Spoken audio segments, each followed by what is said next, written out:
Godinama sam radio istu grešku i zato su mi jagode davale upola manje plodova. Većina ljudi ovo jednostavno preskoči i tu izgube najveću razliku u urodu. Zanimljivo je da većina ljudi uopće ne primijeti gdje griješi. Jagode izgledaju zdravo, imaju lišće, čak i cvjetove, ali kad dođe vrijeme berbe, plodova nema koliko bi trebalo biti. I onda kreće dodavanje raznih gnojiva, ali bez pravog rezultata. Problem je u tome što biljka tijekom sezone radi nekoliko stvari odjednom. Raste, razvija listove, stvara cvjetove i hrani plodove. Sve to traži ogromnu količinu energije.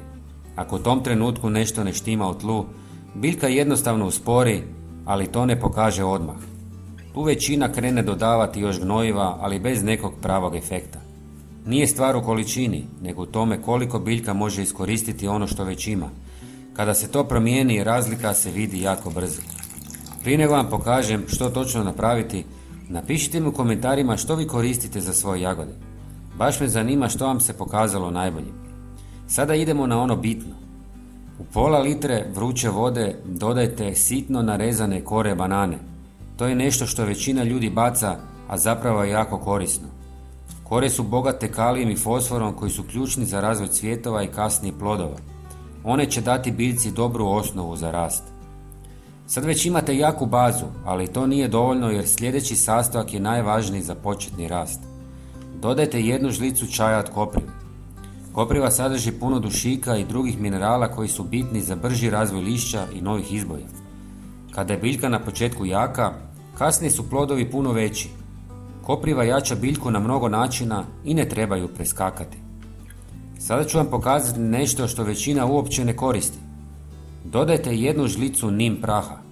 On ima trostruki učinak. Pomaže biljci da se zaštiti od štetnika i bolesti, ali još važnije poboljšava tlo. Kada se u zemlji razviju korisni mikroorganizmi, biljka počinje bolje koristiti hranjive tvari koje su već prisutne. Tada dolazi do one razlike koju svi žele, a to je brži rast, više cvjetova i na kraju više plodova. Sve to zajedno promiješajte i ostavite da odstoji 2 dana. Nakon toga procijedite i razredite s još pola litre vode. Ovu mješavinu koristite za zalijevanje tla 1 ili 2 put mjesečno. Ne treba pretjerivati jer više nije uvijek bolje. Najzanimljivije je to što većinu ovih stvari ljudi bacaju ili uopće ne koriste, a vi ćete ih maksimalno iskoristiti. Napišite mi u komentarima da li ste ikad koristili nim prah i da li ste uopće čuli za njega.